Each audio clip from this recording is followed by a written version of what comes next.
ప్రపంచంలోనే number 1 automobile company as per market capitalisation Tesla. ప్రపంచంలోనే అతి ఎక్కువ ఈవీ కార్లు అమ్ముతున్న కంపెనీ కూడా టెస్లానే. ప్రపంచంలోనే అతి ఎక్కువ కార్లు అమ్ముతున్న టాప్ 10 కంపెనీ కూడా టెస్లానే. సో నేను ఇదంతా ఎందుకు చెప్తున్నానంటే, జూలై 23 టెస్లా తన Q2 రిజల్ట్స్ను ప్రకటించడం జరిగింది. ఎప్పుడైతే Q2 రిజల్ట్స్ ప్రకటించిందో షేర్ వాల్యూ అనేది చాలా దారుణంగా పడిపోయింది. టెస్లా చరిత్రలోనే దాదాపు $284 బిలియన్ నష్టపోవడం జరిగింది. సో కంపెనీ ఓనర్ అయిన ఎలాన్ మస్క్ దాదాపు $18 బిలియన్ లాస్ కావడం జరిగింది. This is the worst day of the Tesla అని చెప్తున్నారు అనమాట.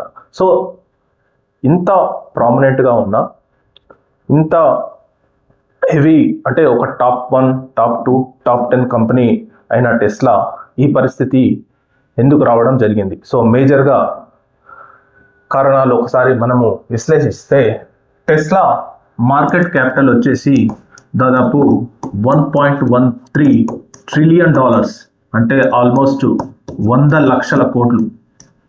అక్షరాల దాని వాల్యూ వచ్చేసి 100 లక్షల కోట్లు. ప్రజెంట్గా టెస్లా మార్కెట్ క్యాపిటలైజేషన్ వచ్చేసి 100 లక్షల కోట్లు. సో అందులో ఇప్పుడు ప్రజెంట్గా $374 నుంచి ఒక్క షేర్ ప్రైస్ వచ్చేసి $374 ఉండే, అది ఆల్మోస్ట్ $320కు పడిపోయింది అనమాట. ఆల్మోస్ట్ 14% డ్రాప్ అవుట్ అయింది. సో ఇక్కడే దాదాపు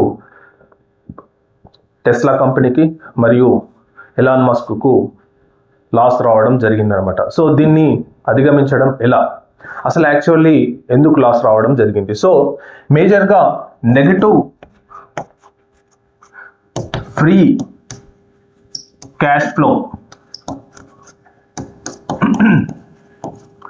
మేజర్గా నెగటివ్ ఫ్రీ క్యాష్ ఫ్లో అంటే Tesla company they may be investing in a artificial intelligence and robot taxi and Optimus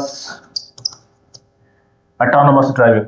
so దీని మీద హెవీ ఇన్వెస్ట్మెంట్స్ పెట్టిందనమాట. సో టెస్లా తనకు వచ్చే లాభాలను పూర్తిగా బిగ్గర్ ప్రాజెక్ట్స్ పైన టర్న్అవుట్ చేయడం జరిగింది. సో మరి బిగ్గర్ ప్రాజెక్ట్స్ ఉంటే మరి లాభాలు రావాలిగా అని అనుకోవచ్చు, కానీ ఇక్కడ టెస్లా ఏం చేసిందంటే ఒక టైం లైన్ అనేది షేర్ హోల్డర్స్కు చెప్పలేకపోయింది. అంటే మేము ఒక 2029 లేకపోతే 2030 వరకు ఈ ప్రాజెక్ట్స్ అన్ని కంప్లీట్ చేస్తాం, సో దానివల్ల కంపెనీ ఆదాయం ఇంత పెరుగుతుంది, ఇంత ప్రాఫిట్ వస్తుందని చెప్పి ఒక కరెక్ట్ టైం లైన్ చెప్పలేకపోయేసరికి పెట్టుబడిదారుల్లో కొంత నమ్మకం సన్నగించి ఆల్మోస్ట్ 14% డ్రాప్ అవుట్ కావడం వల్ల దాదాపు టెస్లా చరిత్రలోనే $287 బిలియన్ టెస్లా కంపెనీకి ఆల్మోస్ట్ $18 బిలియన్ ఎలాన్ మస్క్కు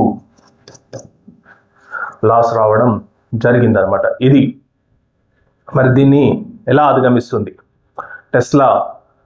ఎలా అధిగమించి మరి పెట్టుబడి ఎవరైతే షేర్స్ కొన్నారో వాళ్ళకు ఈపీఎస్ అంటే వాళ్ళకు ఒక్క షేర్ పైన ఎంత లాభం వస్తుంది? సో అంత అది ఆ లాభం అనేది రాలేదు. యాక్చువల్లీ ఇది Q2 రిజల్ట్స్లో టెస్లా అనేది లాస్ చూపెట్టలేదు, కానీ ఏంటంటే షేర్ హోల్డర్కు ఈపీఎస్ రాలేదు, అంటే వాళ్ళకు అనుకున్నంత ప్రాఫిట్ రాలేదన్నమాట. సో అనుకున్నంత ప్రాఫిట్ రాకపోయేసరికి మిగతా వాళ్ళు కూడా ఏదైతే investing in Tesla company they are also dropped. So దానివల్ల మొత్తం డ్రాప్ అవుట్ అయ్యి ఇలా దాదాపు $18 బిలియన్ ఎలాన్ మస్క్కు లాస్ రావడం జరిగింది. సో ఎలాన్ మస్క్కు $18 బిలియన్ అంటే ఒక పెద్ద విషయం ఏం కాదు. రీసెంట్గానే ఎలాన్ మస్క్ ప్రపంచం మానవ చరిత్రలోనే ఫస్ట్ ట్రిలియనియర్గా తన పేరు నమోదు చేసుకోవడం జరిగిందనమాట. మనందరికీ తెలిసిందే, స్పేస్ ఎక్స్ అనే కంపెనీ పబ్లిక్ షేర్లోకి తీసుకురావడం వల్ల దాదాపు $80 బిలియన్ వన్ డేలో $80 బిలియన్ కలెక్ట్ చేసిందని చెప్పి వాల్ స్ట్రీట్ జర్నల్ ఒక కథనం వెలువరించింది. సో అంతకుముందు అరామ్కో, సౌదీ ఎనర్జీ కంపెనీ అయిన Aramco public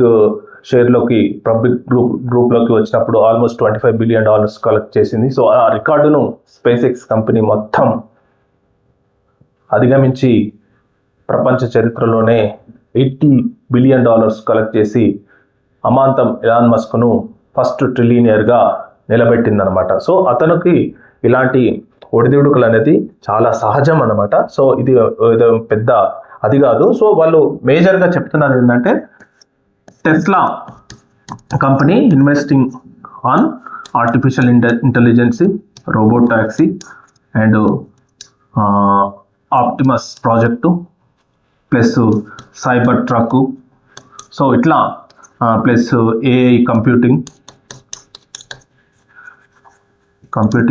and super computer. So దీని మీద హెవీగా ఇన్వెస్ట్మెంట్ పెట్టడం వల్ల నెగటివ్ ఫ్రీ క్యాష్ ఫ్లో కావడం వల్ల ఆ కంపెనీ కొంత షేర్ ప్రైస్ అనేది, అంటే ఎవరైతే షేర్ హోల్డర్స్ ఉన్నారో వాళ్ళకు కొంత ఈపీఎస్ అనేది రాకపోవడం వల్ల ఆటోమేటికల్లీ సో మార్కెట్లో టెస్లా ప్రైస్ అనేది $374 నుంచి $320కి పడిపోవడం జరిగిందనమాట. సో దానివల్ల 14% డ్రాప్ కావడం వల్ల ఇదంతా హోల్ టెస్లా చరిత్రలోనే వరస్ట్ డేగా నిలిచిపోయిందని చెప్పాలన్నమాట. సో ఇంకా ఉంది, Q3 రిజల్ట్స్ ఉంటాయి, Q4 రిజల్ట్స్ ఉంటాయి. So wait and see. ఎందుకంటే ఎలాన్ మస్క్ ఏదైనా మ్యాజిక్ చేయగలడు. ప్రతి కంపెనీని ఉన్నత స్థాయిలో నిలబెట్టేందుకు ఆయన భిన్నమైన ప్రాజెక్ట్స్ మీద హెవీ ఇన్వెస్ట్మెంట్ చేస్తుంటాడు అనమాట. సో అది ఒక్కసారి తిరిగితే వాళ్ళ దశలే మారుతాయి. ఎందుకంటే మనం రీసెంట్గా స్పేస్ ఎక్స్ కంపెనీలో పనిచేస్తే జస్ట్